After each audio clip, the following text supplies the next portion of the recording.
నేను మీ చిన్న. నువ్వు ఎలా బ్రతుకుతావు అనేది నీ ఇష్టం, కానీ ఒకటి మాత్రం గుర్తుపెట్టుకో. ఈ శరీరం, మనసు మనకు కేవలం ఒకే ఒకసారి దొరికిన వరాలు. కళ్ళు మూసి తెరిసే లోపు నీ మనసు అలసిపోతుంది. ఇంకా నీ శరీరం అంటావా?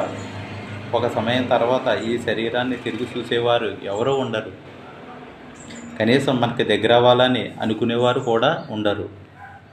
ఇప్పుడు ఈ క్షణం నీలో దుఃఖం ఉంది, బాధ ఉంది. వాటిని నొక్కి పెట్టుకో. వీటిలో వచ్చే ఆనందాలను కూడా అణుచుకోకు, అనుభవించు. ఎందుకంటే మనిషి ఒంటరిగా వచ్చాడు ఈ భూమి మీదకి.